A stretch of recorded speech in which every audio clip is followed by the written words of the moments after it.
안녕하세요. 오늘은 10월 19일 금요일입니다. 이제 한 주간이 또 저물어 가네요. 오늘 말씀은 스바냐 3장 1절과 2절 두 절의 말씀 보시겠습니다. 스바냐 3장 1절과 2절 봉독합니다. 패역하고 더러운 곳 포악한 그 성읍이 화 있을진저 그가 명령을 듣지 아니하며 교훈을 받지 아니하며 여호와를 의뢰하지 아니하며 자기 하나님에게 가까이 나아가지 아니하였도다. 아멘. 잘 지내고 계신지요? 어제 오후 한 3시 넘어 4시 그 사이에 비가 내리고 또 우박이 쏟아지고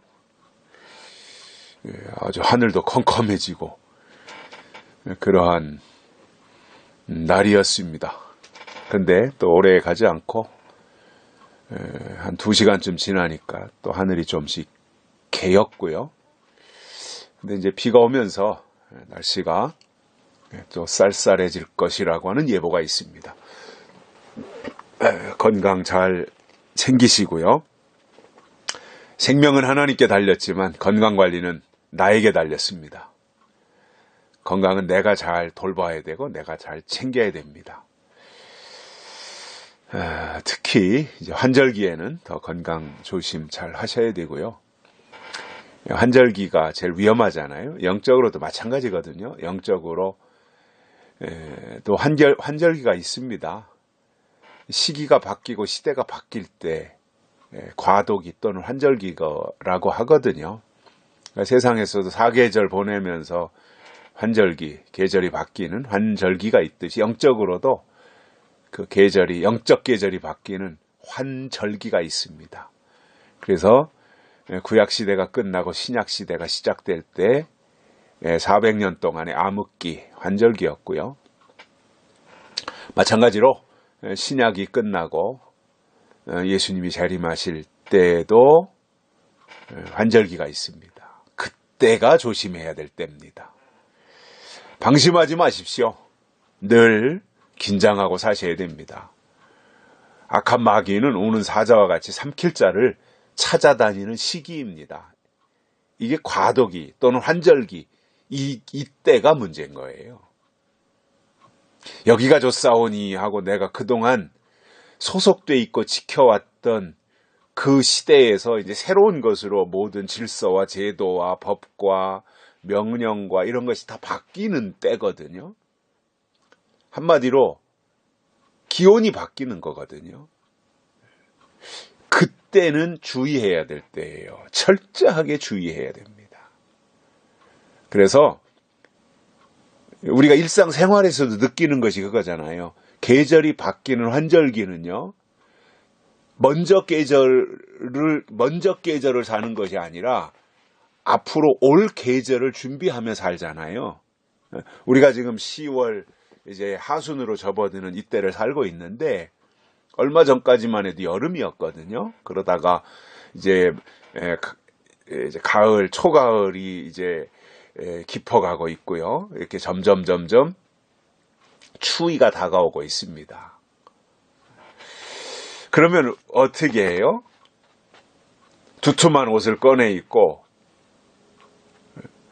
이제 보온을 위해서 따뜻한 옷을 입고 하잖아요. 그러니까 환절기, 계절이 바뀔 때는 앞으로 오는 계절 것을 준비하는 거예요. 영적으로 마찬가지예요.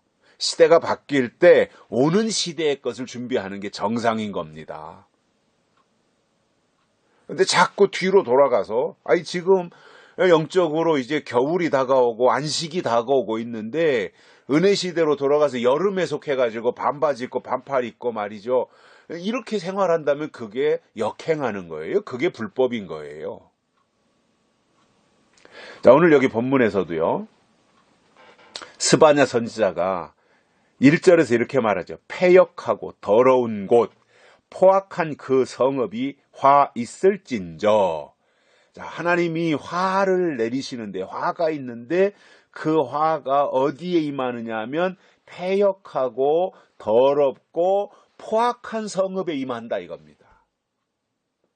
자, 스바냐 때는 이게 실질적인 그러한 성읍을 말하는 거예요.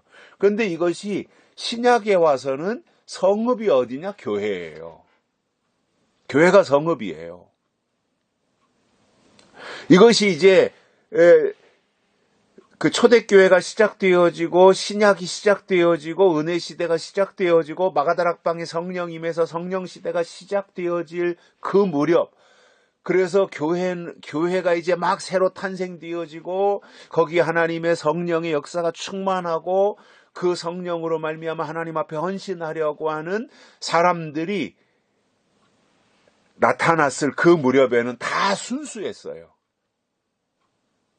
새롭고 의롭고 거룩하고 순결하고 순전하고 이러한 모습으로 교회가 출발하였다 그겁니다. 그런데 이것이 2000년 동안 진행이 되어 오는 동안 하나님은 여전히 그 역사를 가지고 계시고 역사를 주관하고 계신데 하나님을 투영해야 되고 하나님을 반사해야 될 교회가 변질되었다 이겁니다.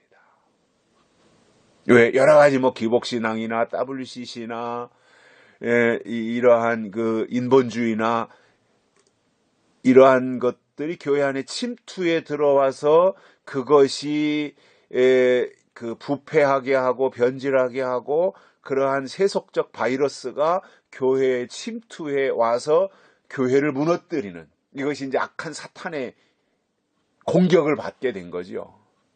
그럼 그것을 저항해야 되고 싸워서 물리쳐야 되는데 교회가 분별력을 상실하다 보니까 위장에서 들어오는 악한 세력들을 다 받아들인 거예요. 기복신앙으로 위장하고 인본주의로 위장하고 WCC로 위장하고 혼합주의로 위장해서 들어오는 이 모든 것을 교회가 무방비 상태로 다 받아들인 거예요. 그러니까 거룩이라고 하는 것은 섞이면 거룩은 없어지는 거잖아요. 거룩은 보존하는 거예요. 거룩은 끝까지 보존하는 거예요. 순결은 끝까지 보존하고 지키는 거잖아요. 그런데 거기가 다른 것들이 침투해 들어오고 오염되어지고 그러면 그것을 분별하지 못하면 거룩이 무너지고 순결이 깨지는 거거든요. 그러면 그때부터는 걷잡을 수 없을 정도로 변질되는 겁니다. 그래서 저는 한국교회가 부패한 결정적인 이유가 몇 가지가 있는데 그중에 가장 핵심이 뭐냐면 기복주의 신앙입니다. 기복주의가 교회 안에 침투해 들어올 때 그것을 성령신앙으로 물리치고 말씀신앙으로 뿌리치고 그리고 교회의 본질을 지키고 사수하는 신본주의를 지켰어야 되는데 기복신앙이 들어올 때 복받아야 된다. 이것을 받아들임으로 교회에서 신본주의가 무너지고 기복주의로 가게 된 거예요. 그러다 보니 교회는 걷잡을 수 없이 무너진 겁니다. 그래서 여기서 패역하고 더럽고 포악한 성읍이 어디냐? 마지막 때 변질된 교회입니다. 오염된 교회입니다. 변질되고 오염된 교회에서 거짓 선지자 나오고 음녀 나오고 적그리스도 나오는 거예요. 이거를 분별해야 되잖아요. 왜 이걸 분별 안 하려고 그래요? 왜 안 들으려고 그래요? 왜 이런 성경에 다 기록되어져 있는 선지자들이 기록하고 사도들이 기록한 이 중요한 내용들을 왜 외면하려고 그러고 왜 안 들으려고 그래요? 그렇게 자신 있어요?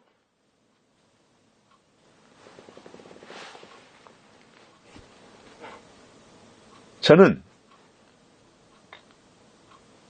그 시대에 주신 말씀을 듣는 것이 믿음이라고 생각해요. 그리고 오는 시대를 준비하는 것이 살아있는 신앙이에요. 왜 지나간 시대에 매달려요? 왜 지나간 시대에 집착하냐 말이에요. 시대가 다가오고 새 시대가 오고 있는데 그렇다면 거기를 바라보고 그 시대를 준비해야 되고 그 시대에 적응하기 위해서 내가 모든 것을 대비하고 나가야 되는 것이 굉장히 지혜로운 신앙이고 올바른 것이고 이성적인 거잖아요.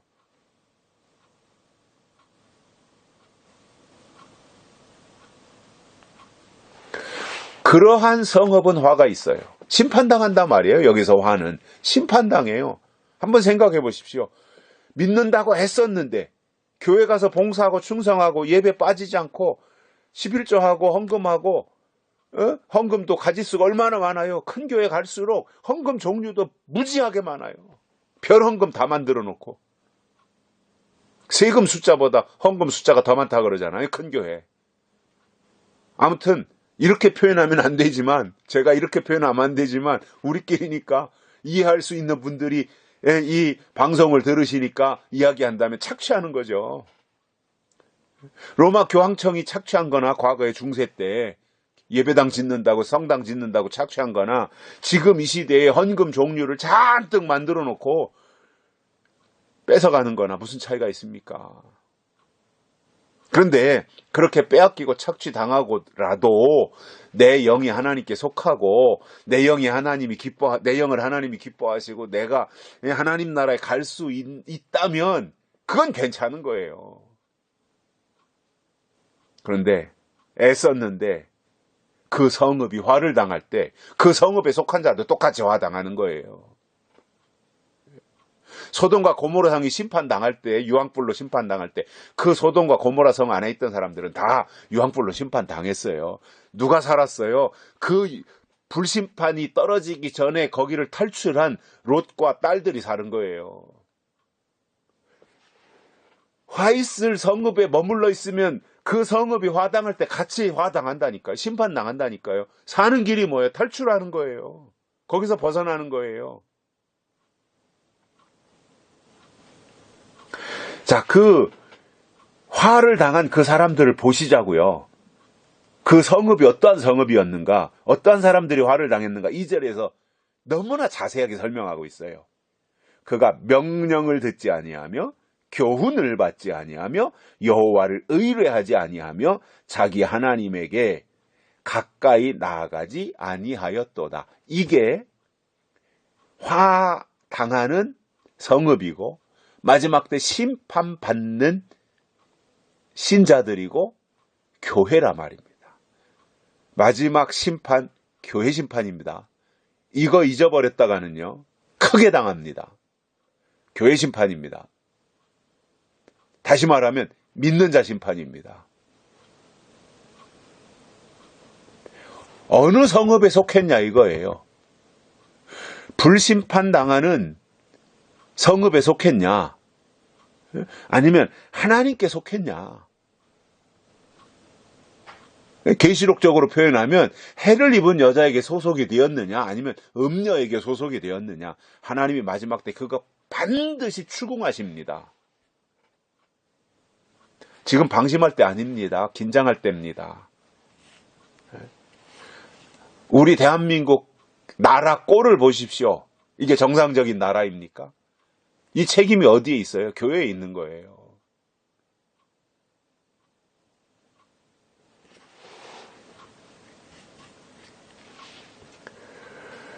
이제 와서 걱정한들, 물론 하나님이 우리 욕단 족속을 지켜주시고 살 길을 이제 제시하시겠지만 현실을 보면 참담하잖아요.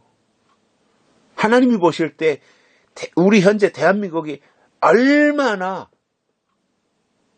대한민국을 보시면서 하나님이 탄식하시겠습니까? 왜냐하면 우리 대한민국은 최근의 역사, 과거 역사는 다 그렇다 치더라도 최근의 역사를 보면 복음이 이 땅에 들어왔고 그 선교사들을 통해서 복음이 들어왔고 그런 가운데서 6.25 전쟁이 나고 무슨 그 이전에 일본 식민지가 있었고요. 일본지 식민지 그 가운데서도 그 신사 참배 거부하며 믿음을 지키는 그 믿음의 사람들이 있었고요. 6.25 전쟁을 겪으면서 우리 대한민국 한반도 땅에서는 제일 신앙이 좋았던 사람들이 모여있던 것이 평양이었잖아요. 평양. 그래서 평양을 한국이 예루살렘이라 그랬죠. 근데 그 6.25 전쟁 이 무렵에 이제 다 그 좋은 신앙의 사람들이 남쪽으로 넘어왔고요. 그래서 남한의 교회가 급성장을 한 거죠. 그 대표적인 교회 영락교회, 이런 영락교회 같은 경우에는 그 이북에서 피난 오신 분들이 주축이 되어서 세운 교회였다고 하지요. 그리고 그때 당시에 정말 신앙에 열심을 가진 분들이 다 이북에서 오신 분들이에요. 그분들의 어떠한 부지런함, 그분들의 어떠한 적극성, 열정, 이러한 것이요, 따라갈 수 없었죠. 이북에서 오신 분들 참 생활력도 강하고. 그래서 저는 그때 당시에 물론 뭐 남한 쪽에 계신 분들, 또 북에서 내려오신 어떤 신앙의 사람들, 이러한 분들이 같이 적절하게 잘 조화가 되어서 교회가, 한국 교회가 이렇게 급성장하는 계기가 되었다고 봐요.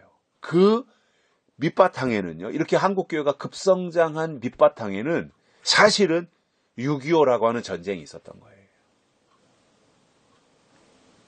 아이러니하죠, 그죠? 그래서 한국 교회가 급성장하고 정말 기도하는 교회였잖아요.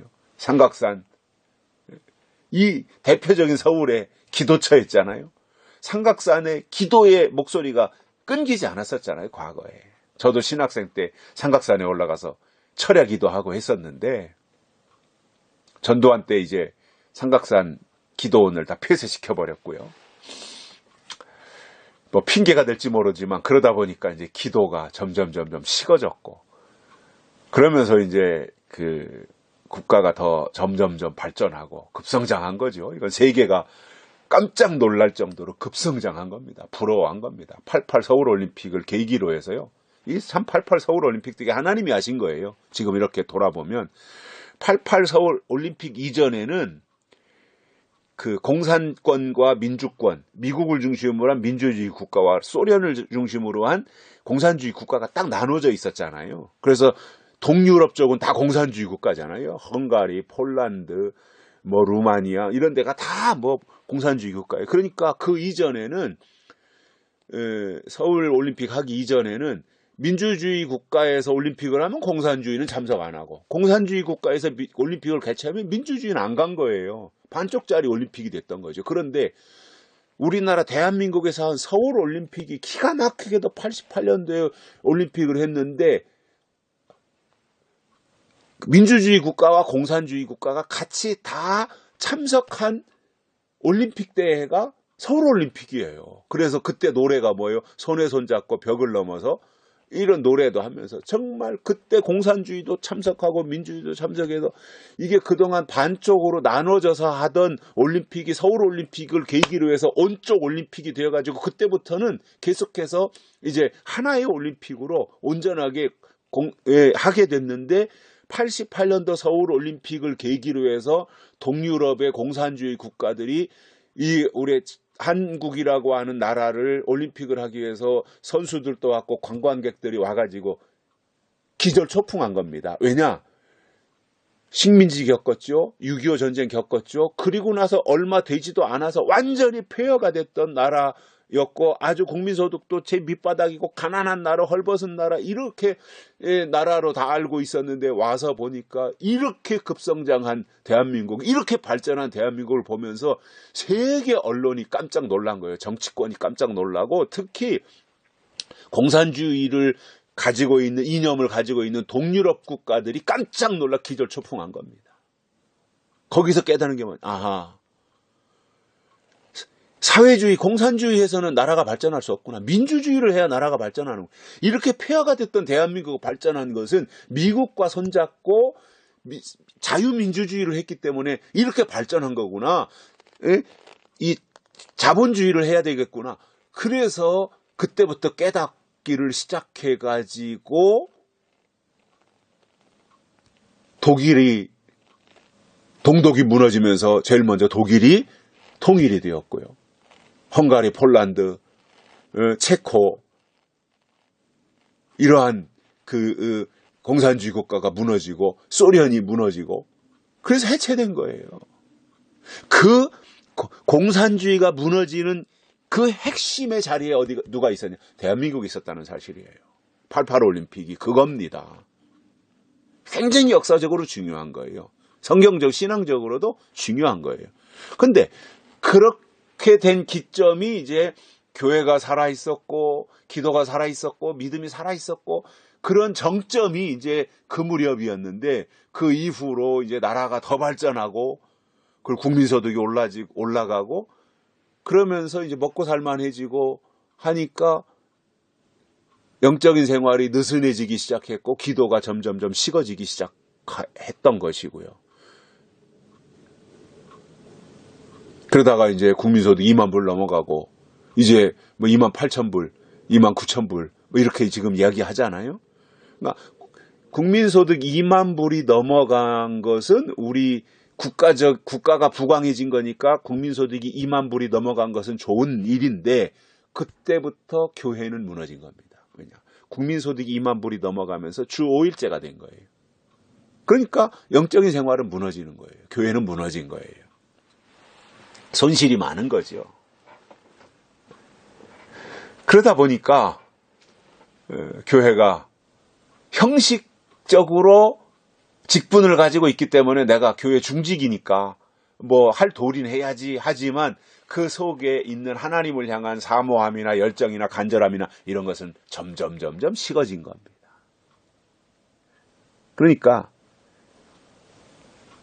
그것이 점점 인본주의로 치우치고 기복신앙으로 빠지고, 그러다 보니까 어떤 영적인 것이나 거룩한 것이나 하늘의 것이나 이런 것에 대한 사모한 마음은 없어지고, 땅의 평안, 땅의 평화, 땅의 안전, 땅의 축복, 이것으로 전락되어 버린 거예요.